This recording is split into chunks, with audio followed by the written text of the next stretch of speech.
Each morn is the first of endless morns to come hereafter, and each morn is also the last in the path of morns that have departed.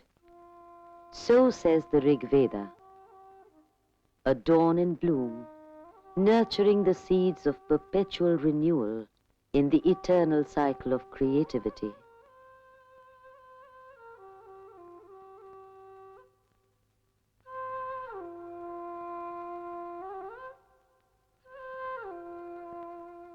No one can tell when first the maidens of the Rathva community of Middle Gujarat undertook the task of preparing the sacred wall in their homes for the installation of the painted myths of creation.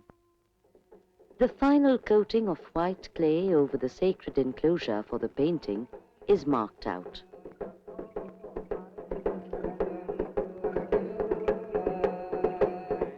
The recitation of the myths of creation maintains the aura of spiritual rediscovery and envelops the surroundings in a devotional air.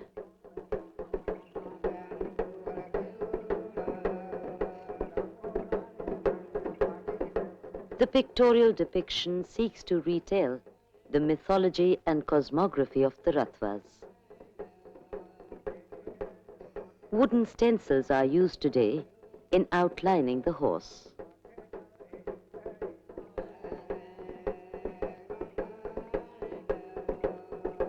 The songs narrating the myths of creation are rendered in the set meter. From generation to generation, the compositions have come to us through oral transmission.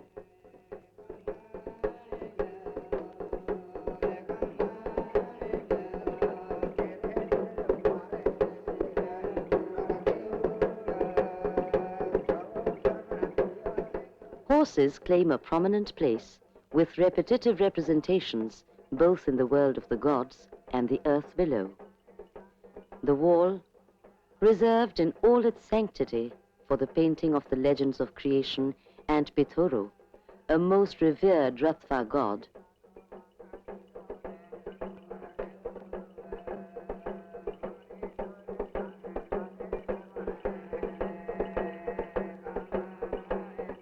The painting is a collective endeavor with a group of painters working at times on the same figure.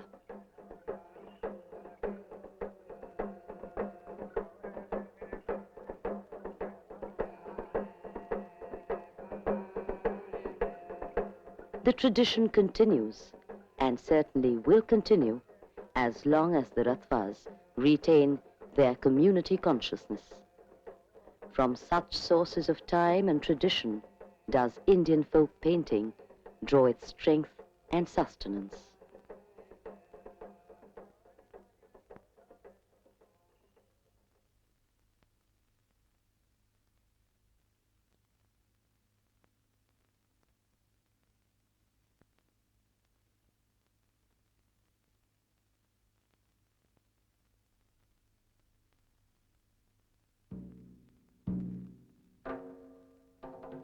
The horse has figured prominently in Indian art from those distant days of prehistoric cave paintings of the Stone Age. The Bhimbetka Caves in Madhya Pradesh, the heartland of India. Stone Age paintings in India are of immense significance in a study of tribal and folk art. The rock paintings and engravings remain the earliest examples of Indian art. The first drawings are casually outlined in subdued reddish-brown paint.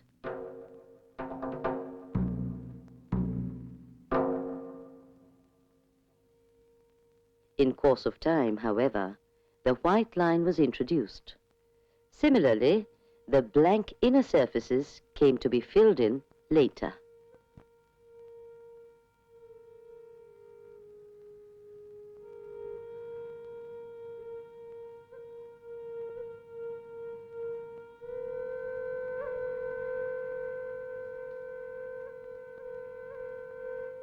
Observation and recording bring to a painting the subject matter.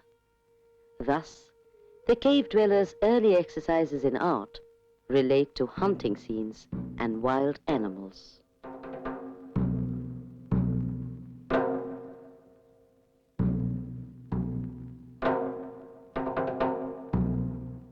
Across the centuries, through points of contact and exchanges, Stone Age painting should have found its reflections and resonances in folk art.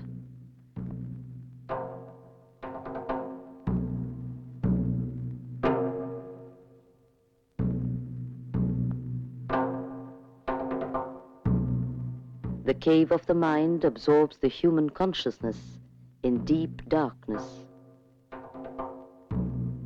Community life comes into the frame, the hour of celebration through music and dance.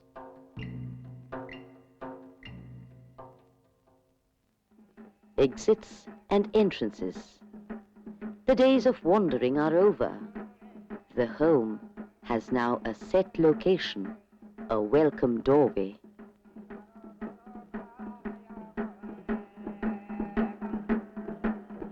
The humble dwelling is made fit for the deities. Every section of a Ratva house is designated to a protector right from the entrance. The ritualistic commissioning of the sacred wall is described among the Ratvas as installing Pithoro in the home. The act of painting is termed as inscribing the name of the particular deity. The sacred painting gives a place of pride to the world of gods.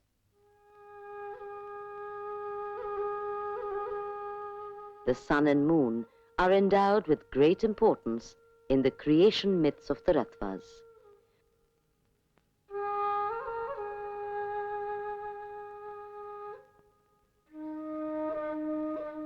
A story behind each figure, a legend behind each animal.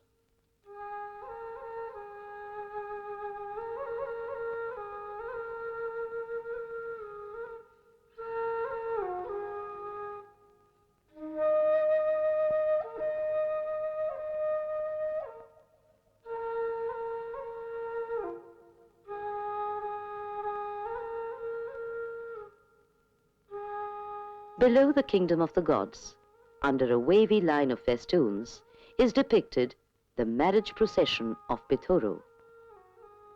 Pithoro's marriage with Pithori is one of the most honored sections in the sacred painting of the Ratvas. The procession of horses recapitulates the wedding. The bridal couple troops towards the wedding booth, accompanied by select deities.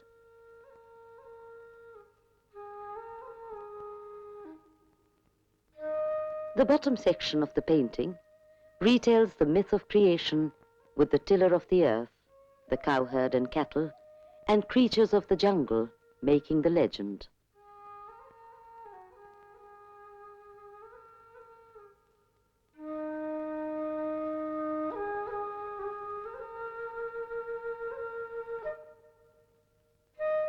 Outside the sacred enclosure, the painting takes on a host of deified ancestors and ghosts, along with symbols of contemporary civilization.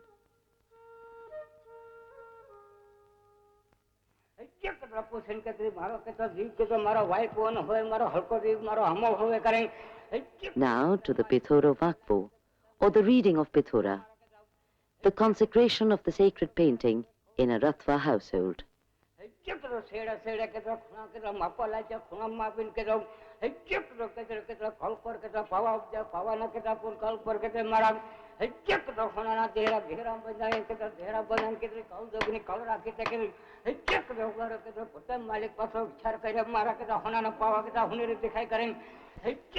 The Badvo, the diviner through whom the divinity speaks, when the Badvo is in trance, examines the painting in detail, naming the chief personages and orders the rectification of any error.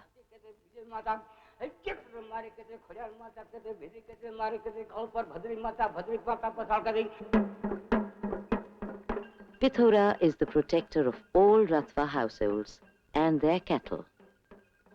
The painting is not a wall decoration, not a narrative illustration. The painting is a sacred summoning of the totality of Rathva belief and is periodically invoked after installation for further blessings.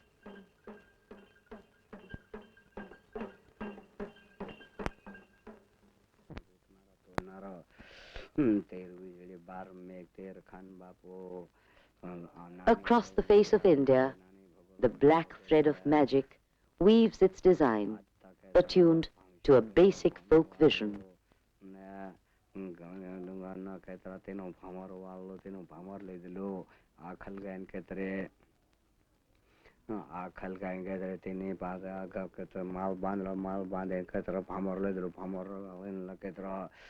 From the Rathvas of Gujarat to the Sauras of Orissa. Saura pictographs, known to the community as Ittal, honor mostly the dead. Prevention of disease and promotion of fertility in farms and fields, as also the celebration of certain festivals, motivate the pictographs.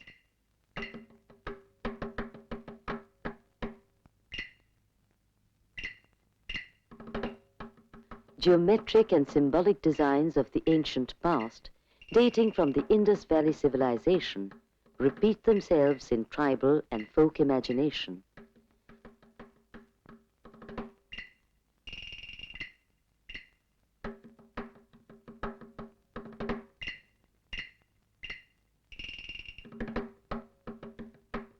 The enclosed square or rectangle have gradually gained precision in terminology to find a relevant place in the folk painting of different regions.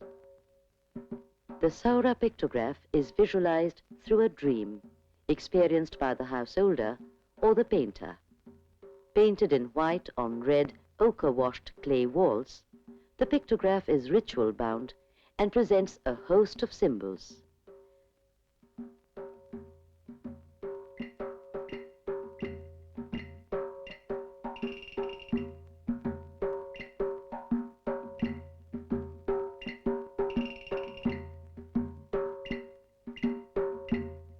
The peacock is closely associated with the Saura cult of the dead, and it must be noted that the Sauras have, among Indian folk communities, the singular distinction of designing elaborate pictographs for the dead. The Saura pictograph is regarded as a little temple within the house.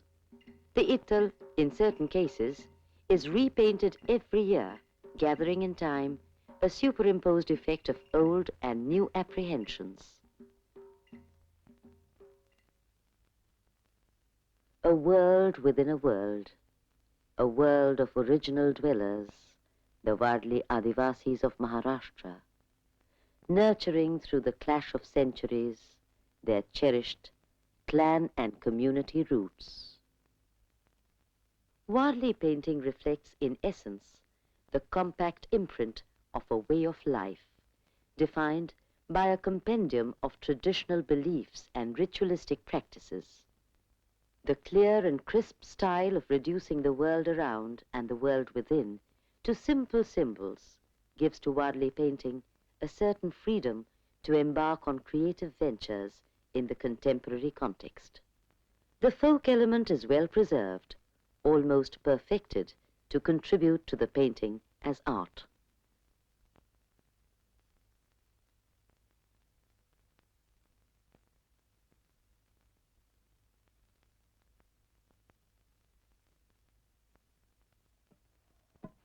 The past still holds the present in its sway, in the cradle of time.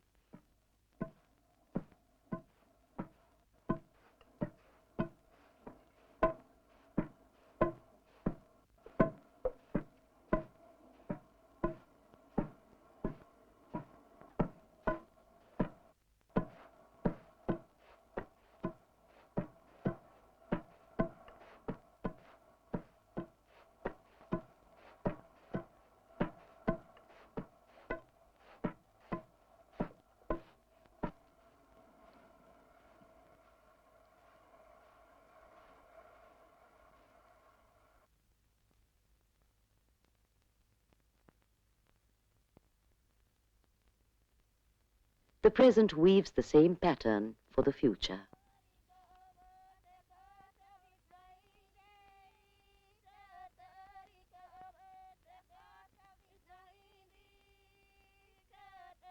At every important stage of life, the mystery, through invocation of the sacred and the spiritual, is evoked.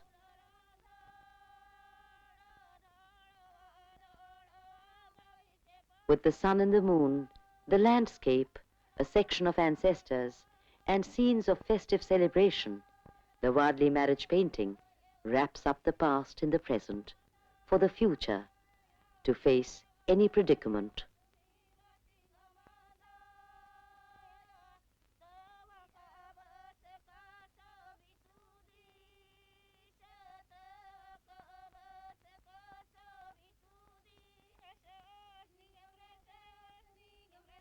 The occasion of a marriage makes the women of the house call for divine protection.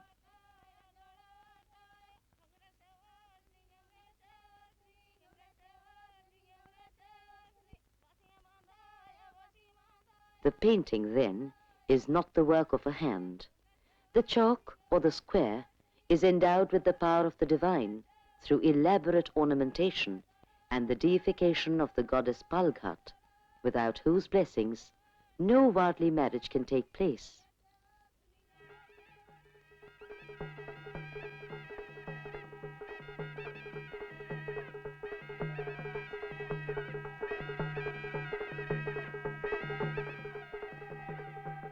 One life meets another to create new streams, to repeat itself in a process of perpetual renewal.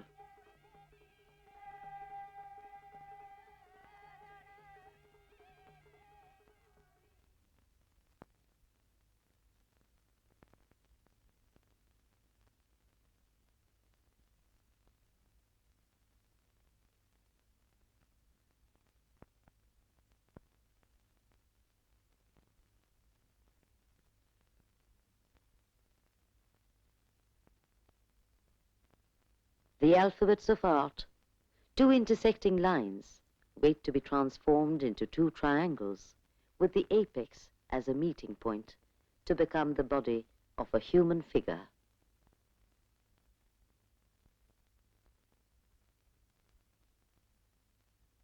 A winding row of triangles presents a long line of dancers.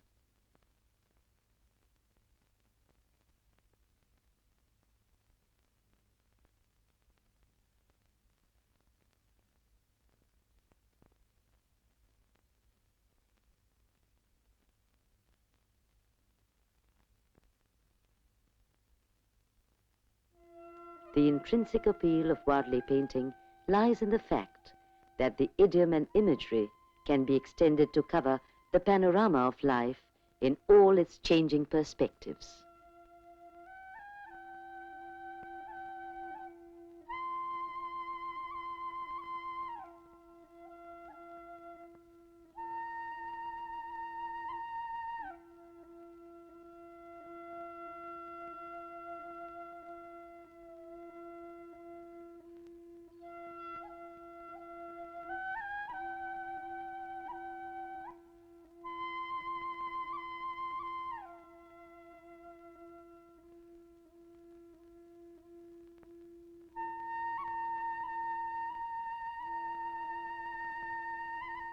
The contemporary scene is easily absorbed and assimilated to fit into the overall scheme of a Wadley painting.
Folk painting has its own terms of reference, depending on the secular or the spiritual aspect. Every figure, every animal, every symbol and motif, all governed by the context for connotation. Eventually, a painting has to assure auspiciousness or propitiate the gods and spirits.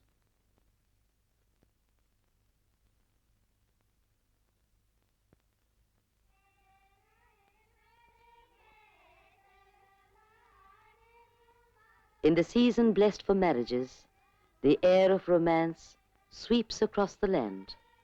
The Meena community in Rajasthan then presents its store of folklore in song and art to add to the happiness of a wedding.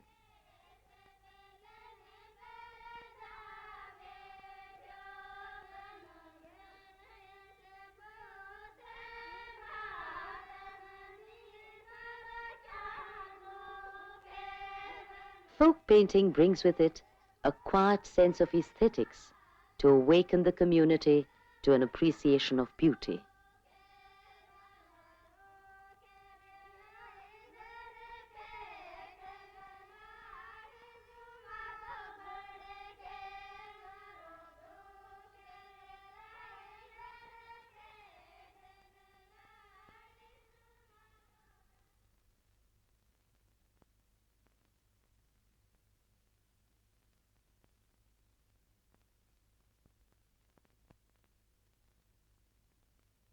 To an extent, Indian folk painting remains a close preserve of women.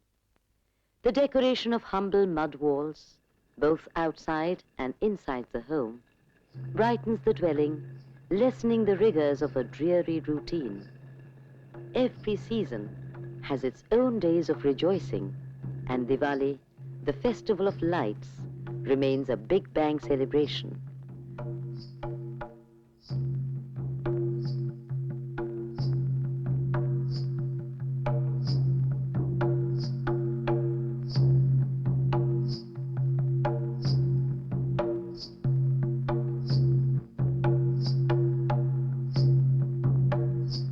The march of time produces its own vestiges, but folk painting will still retain a future for a long, long time.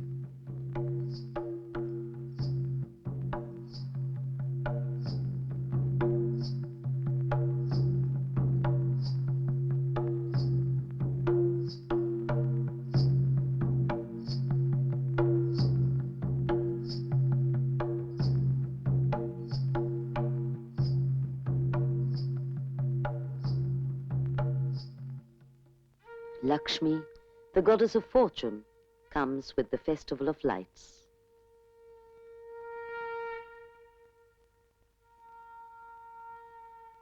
Sanctify this home with thy dainty footprints, O Mother Lakshmi.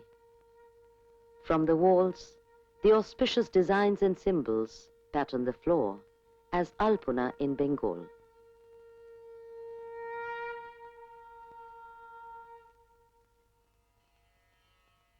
The floor decorations executed in powder or paste for a religious or festive occasion may be viewed as a carpet of welcome or a sanctified seat, the consecrated space.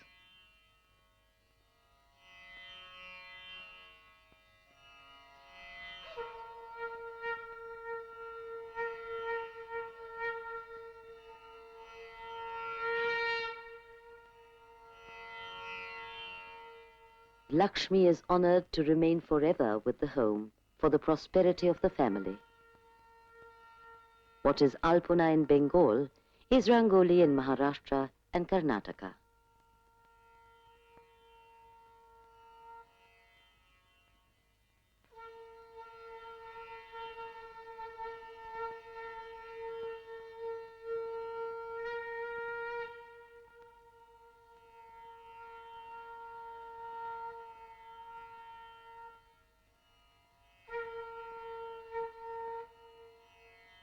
In every region, the pattern has its own particular appeal, shaped by the design, the beauty of line, and the overall treatment, as in this elaborate kolam of Tamil Nadu.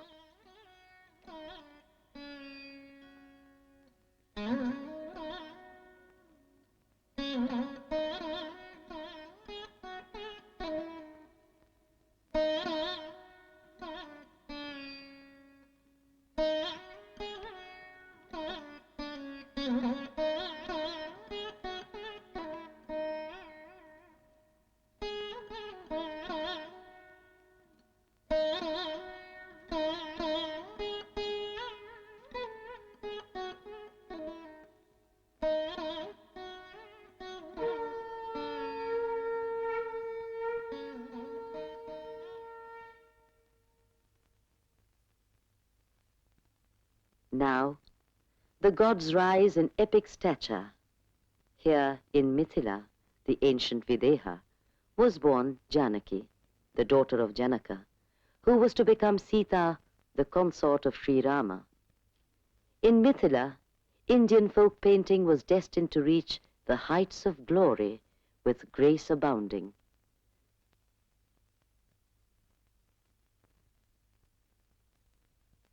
The Madhubani paintings the world has since known come to us mainly from the Brahmin and Kayastha communities of the region.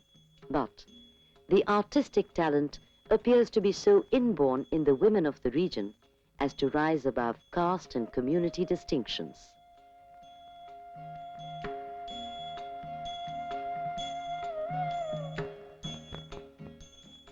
The power of thought behind Shakti worship and the force behind the tantric cult combine with the onset of the epic period to give an element of grandeur to Madhubani folk painting.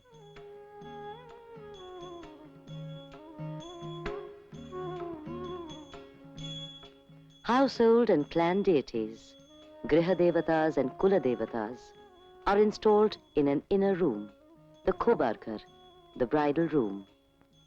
This room, sanctified for all time, is used for every auspicious occasion, including childbirth.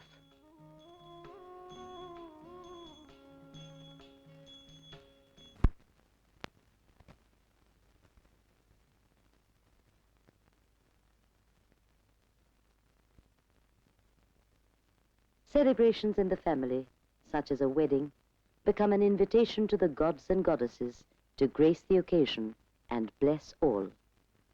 The paintings become a collective celebration, a joint invitation from the immediate circle of the family and friends.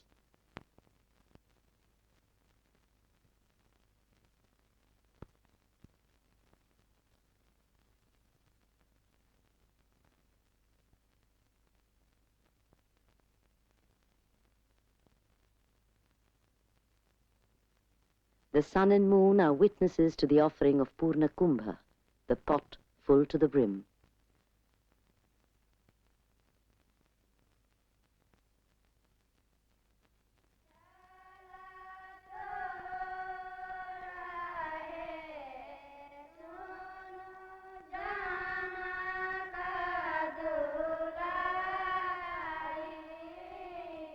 The worship of Bhagavati Gauri, the family goddess, after the wedding, is a form of final thanksgiving.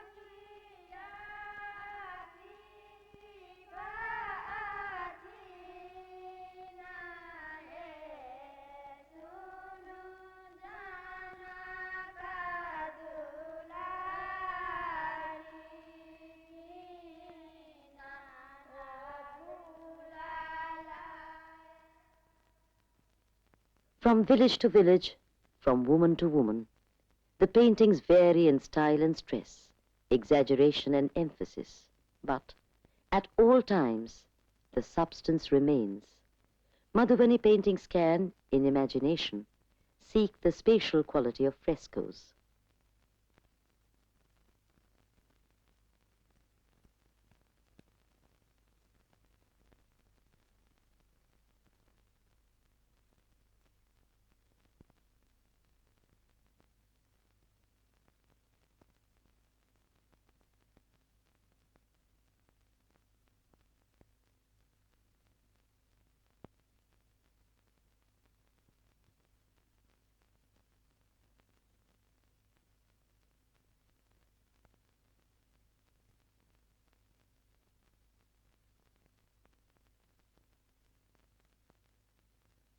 From anonymous wall paintings collectively executed, the art is now perfected on paper, with individual talent gaining identity through signed paintings.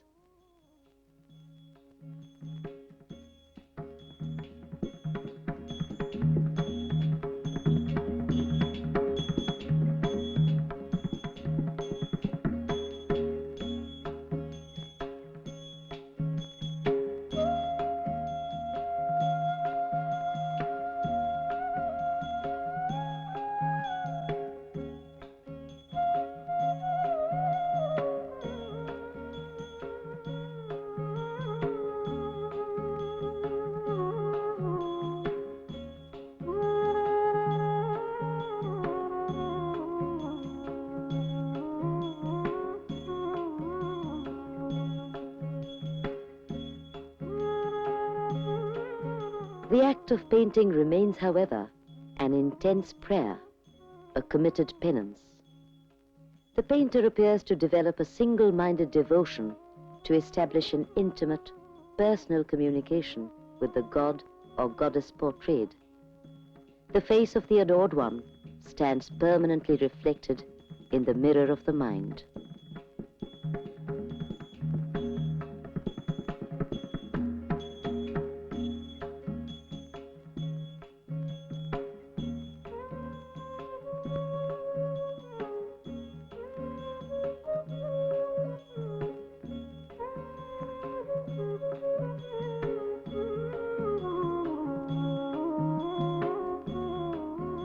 The bindu of the eye, that is the pupil, is the final point marking the completion of a Madhubani figure. The pupil brings light and life, and hence is the last touch of veneration.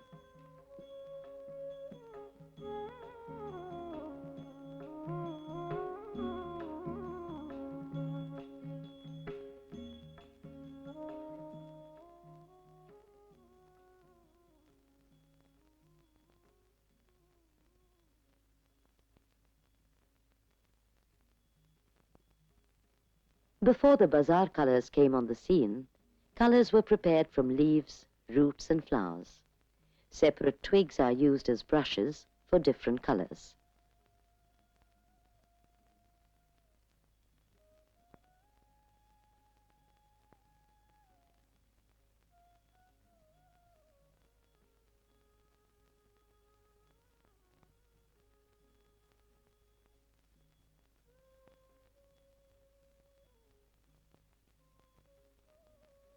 The Ramayana casts its epic glory on Madhubani painting. The resplendence of truth that glows with majesty in the story of Rama brings its radiance to the Madhubani creation. After the unfolding of the epics, mythology remains a treasure house to draw upon constantly for themes and topics in Indian folk painting.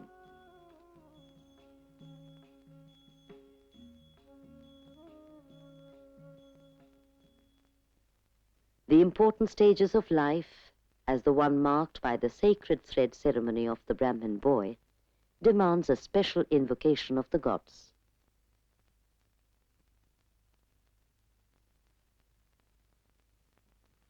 The home stands transformed into a house of gods and goddesses by the beauty and brilliance of Madhubani painting.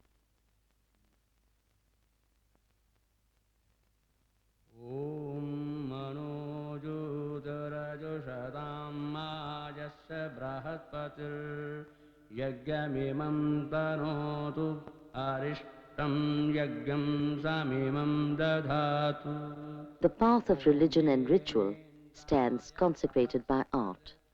In turn, art is blessed by the sacred word, the ritualistic text repeated from generation to generation through eons of time in perpetual renewal. Om iyam duruktam paribadhamana varnam pavitram punati magat prana panabhyam balamadadhana swasadevi swamana mekaleyam. Om brahma jagyanam prathamam purastat Visi-matah suracho venuvavaha sabudnyaya upama asya vishtaha satascha yonima satascha vivaha Om idam vishnu vechakrame tridhani dade padam samudha.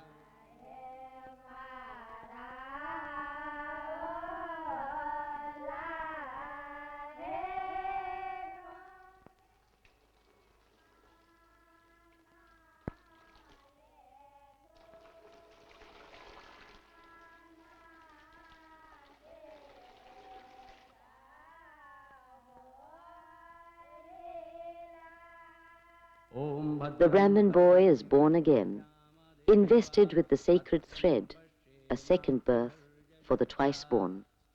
Now, he is pure and sanctified to embark on his pilgrimage towards eternity.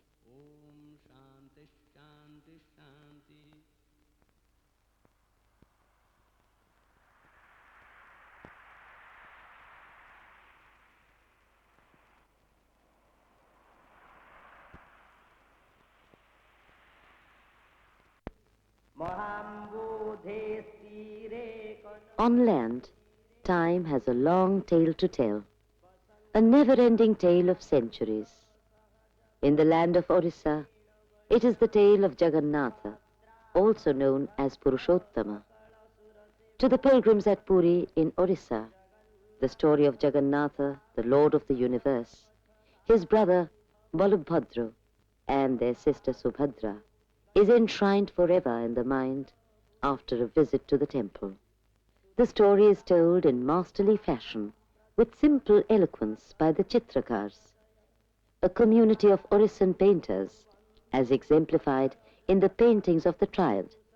The Chitrakars have their own settlements and have allotted duties in the service of the temple. The Potachitros, the cloth paintings, help the folk art of the region to reach out to the country through the pilgrims.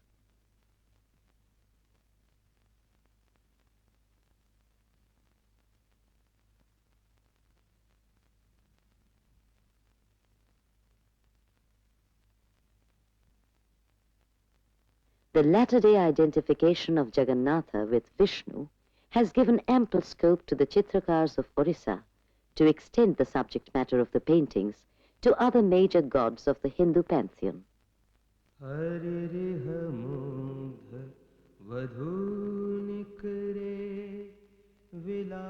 The exploits of Krishna, his pranks, and his heroic stances form a special feature of the folk art of Orissa. The Potachitra follows the Indian art tradition in the main, but has evolved certain set conventions of its own.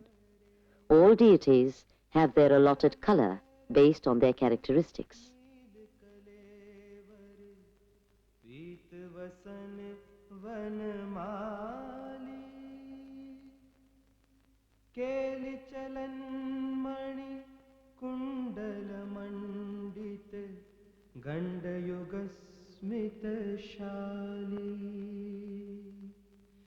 चंदन चरचित नील कलेवर पीत वसन वनमाली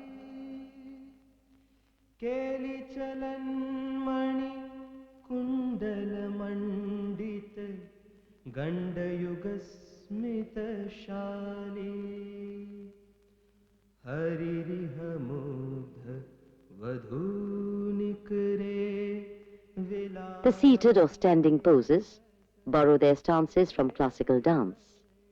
The profile is much in fashion, with an elongated eye, sharp nose, and a prominent chin.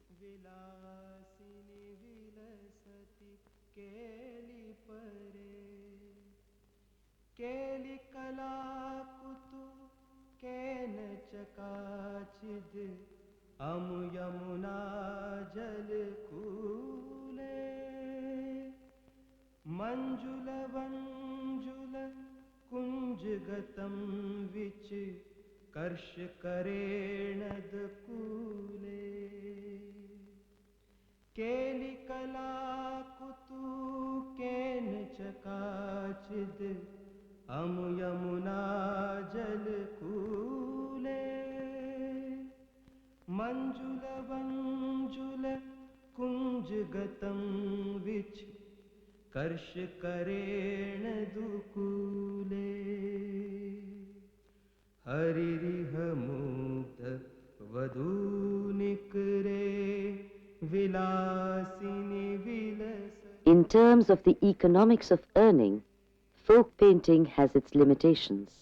Yet, the tradition among the Chitrakar community makes the youngsters accept apprenticeship to the art from early childhood. Shri Jayadeva भणित मिद मदभुत केशव केलिरहस्यम् वृन्दावन विपिने ललितं वितनोतु शुभानि यशस्यम् श्री जयदेव भणितमिदमद्भुत Keshava केलिरहस्यम्.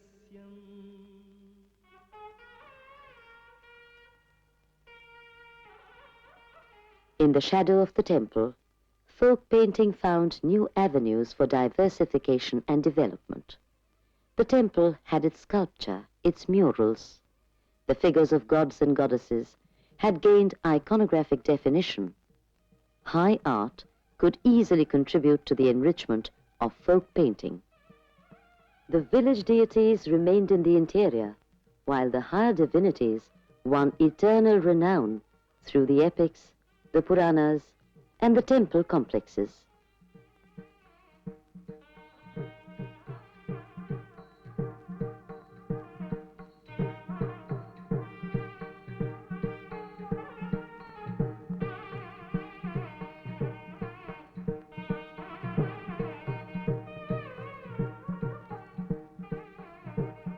Kalahasti, a temple town in Andhra Pradesh, thus came to foster the Kalamkari painters.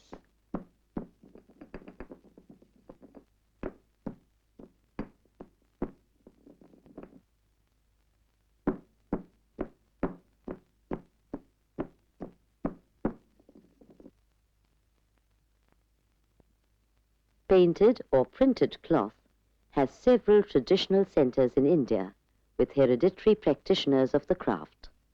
The various processes of bleaching and treating the cloth still retain a quaint charm.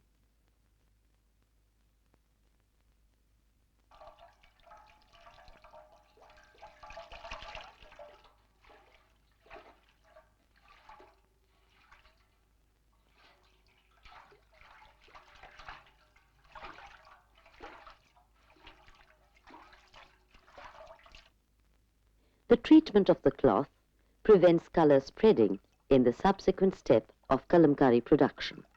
The mordant dye process meets well all the demands of Kalamkari. Once the difficulties associated with the dyeing of cotton fabric are overcome, the cloth can take in a range of colors to project the painting.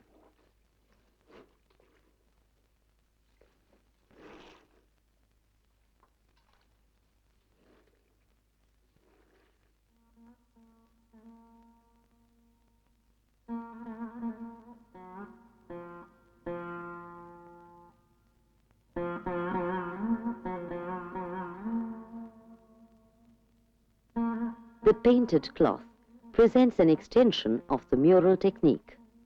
Kalamkari is best defined as fabrics fashioned through the medium of the dye rather than the loom.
In the village, folk painting has a simple role to play.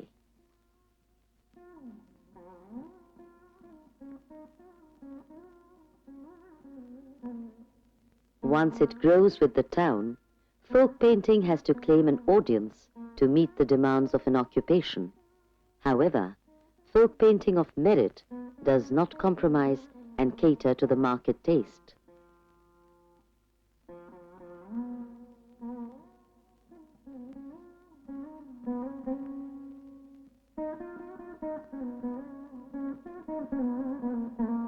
The temple kalamkari painting keeps to its ordained level in the service of religion.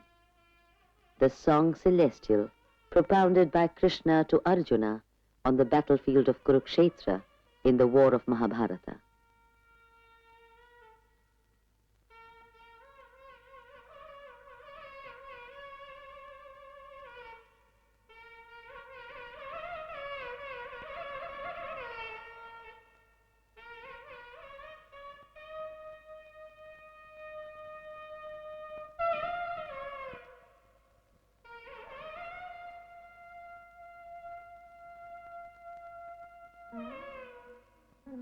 The Bhagavad Gita sets forth the wisdom of Karma Yoga in a simple dictum.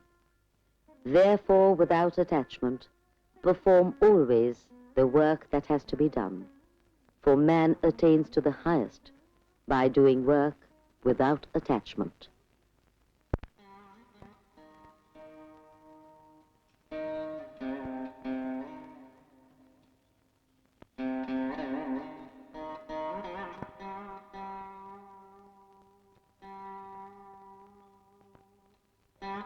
The folk painters indeed exemplify a high note of the spirit of duty. This selfless dedication endows their work with intense religious fervor, or, at the other end, with the rapturous feel of beauty.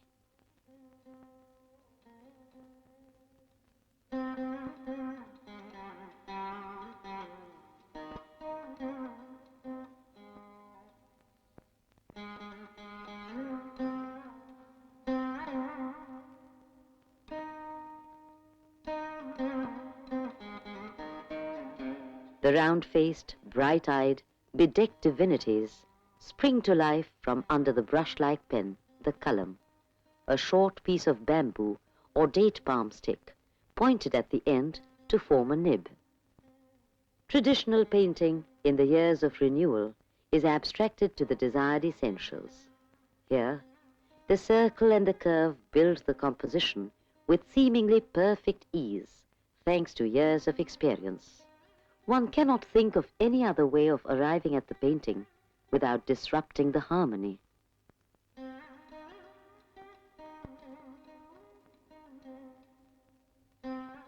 The family gives a hand in the various stages of kalamkari production. To the young, it is a delight to make the legends come alive.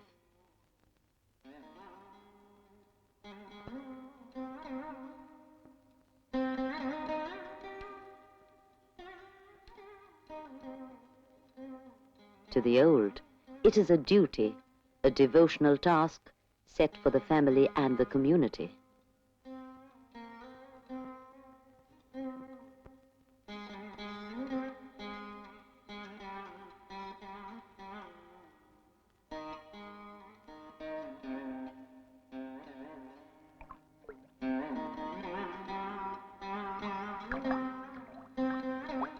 The mordant, the type of colors, the vessels used in dyeing, all have their relative merits to contribute to the final emergence of the kalamkari painting.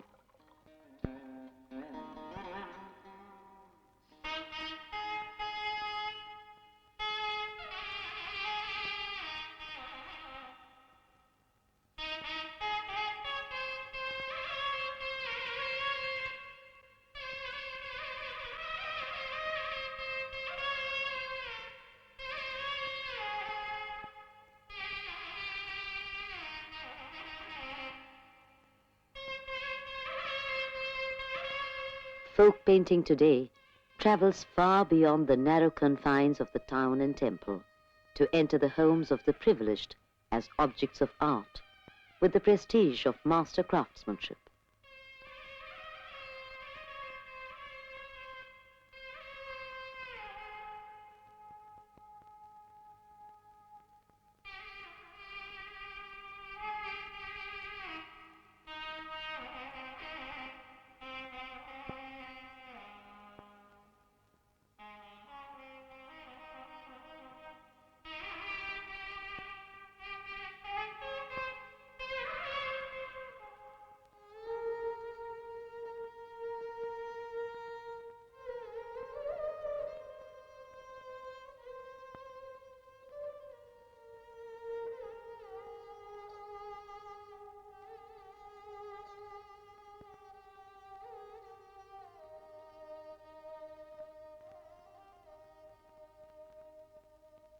the song of the desert floats across the wilderness of sand to gather the chivalrous note of the legends of Rajasthan. Some of the heroes of old descended from heaven, and the Rajasthan Bhopa storytellers, the performing narrators, sing of Devanarayan to this day.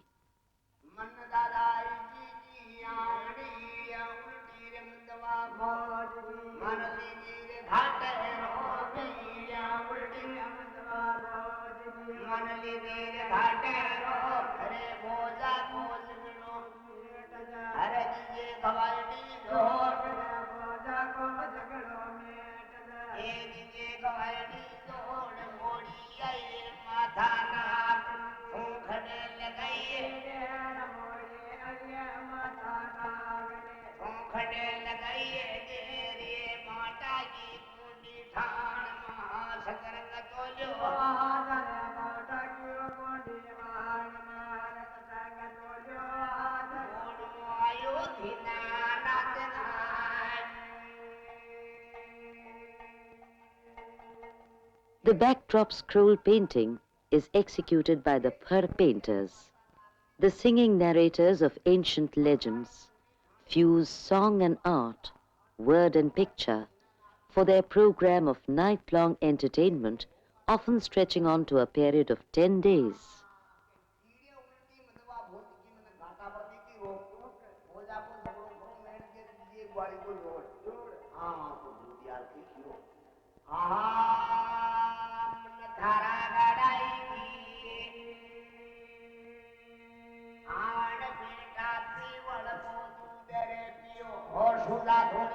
The epic legend of Devanarayan is a favorite among the itinerant storytellers of Rajasthan.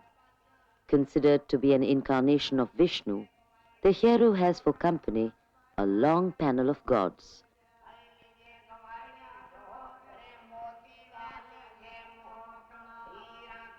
The tradition of recounting legends to the public as a form of entertainment with the support of visual aids is both ancient and widespread in India.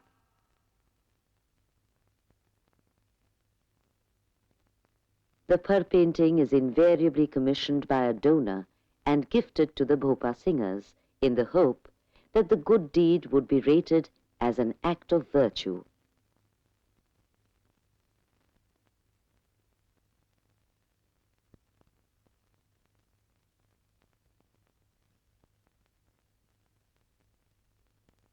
The Devanarayan Ki Phar is, in order to facilitate the reading, split into nearly 20 sections. This gives an idea of the difficulties faced by the painters, as also the skill demanded from the narrators due to the intricacies of the plot of the legend. The fact that the Phar is only a visual aid has perhaps not laid the full accent of art in the painting. Even so, the intrinsic touch in details and overall stylistic flourishes highlight the inheritance of this particular school of painting.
The Phar painting travels far and wide, and in the final stages bears the wear and tear of years.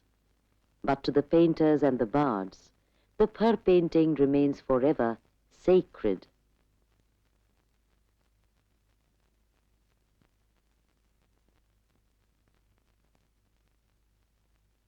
The discarding of a pearl painting is a sentimental, reverential send-off with full honors on its way to the bottom of a lake.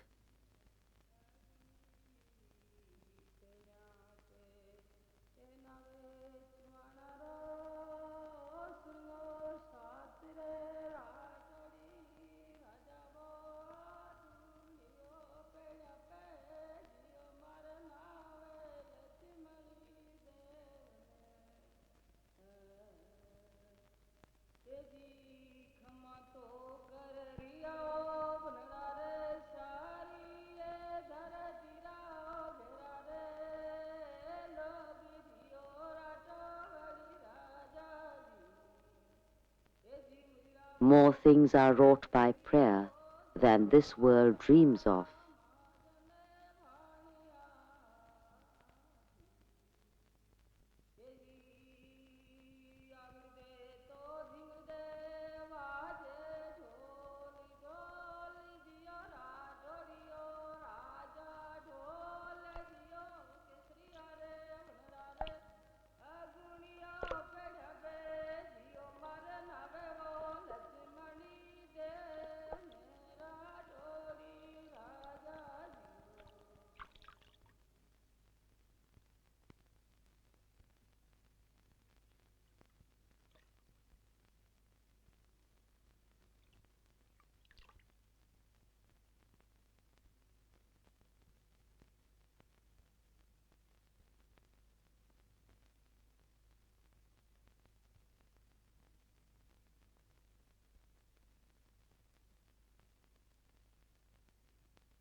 The mighty elephant, the majestic steed, guardians of the glory of art.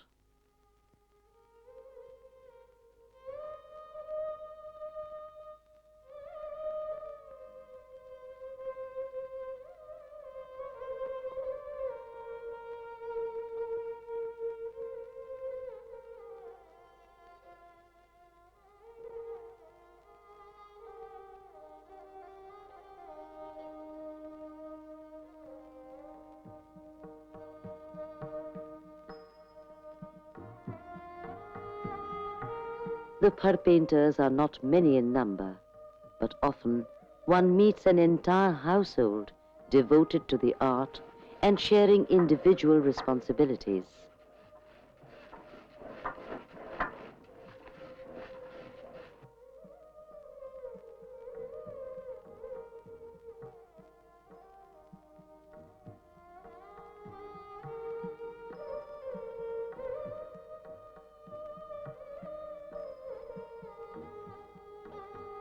The fluent style of the folk painter's diction, gained over the years from generation to generation, is translated into strokes and sweeps of line with effortless ease.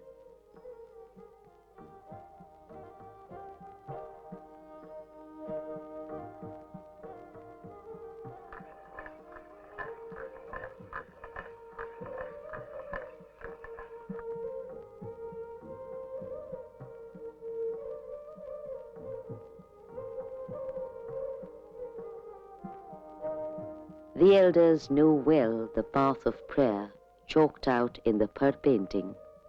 Every act of ritual is therefore accomplished with faith and fervor.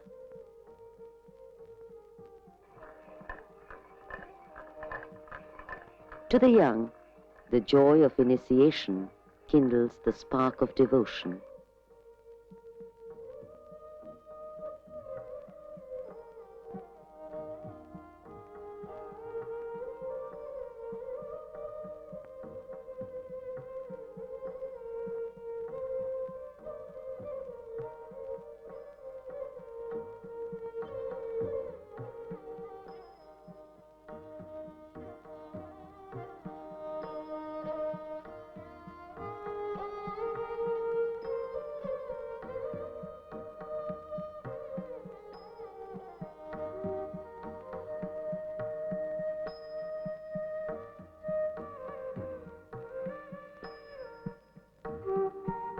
Along with the story of Devanarayan, the Phar painters have spread to distant corners of Rajasthan the epic legend of Babuji Rathore, who, through his heroic deeds, achieved the status of a god.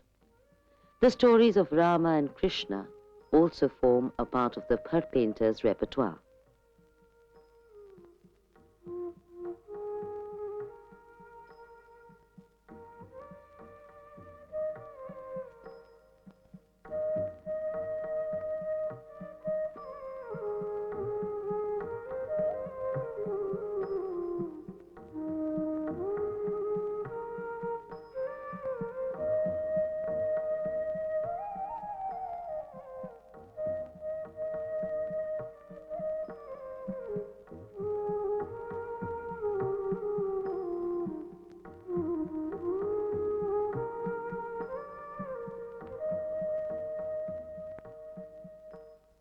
In each painting, the story of the gods or heroes is not repeated in stale fashion, but recreated in the spirit of devotion.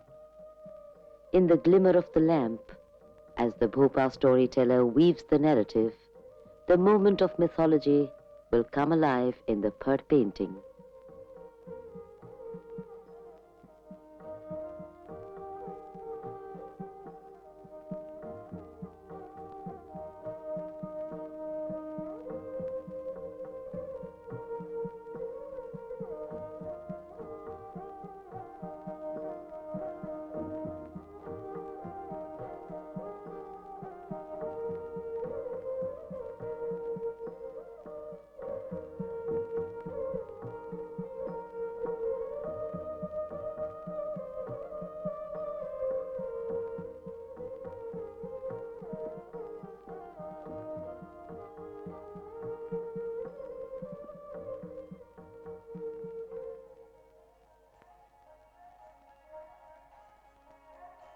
The legend of Babuji dates back to the 14th century and is entwined with the Rajput traditions of chivalry and loyalty. The story centers round the warrior hero and a virgin princess, Deval Devi, who has a splendid black mare. Babuji Rathore accepts Deval Devi as his sister, promising her all protection for the gift of the mare. This angers Jindraj, who covets the beautiful black mount. In a subsequent battle encounter, on the day Babuji was to be married, Jindraj wounds him grievously.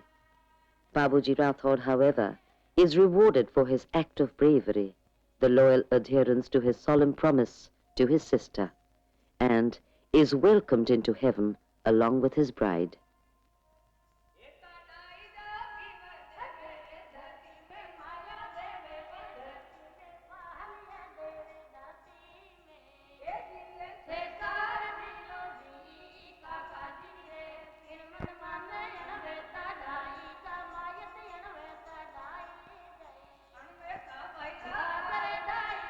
The Bhopa singer and his wife render the narrative of Babuji Ka birth in song and dance in dramatic fashion.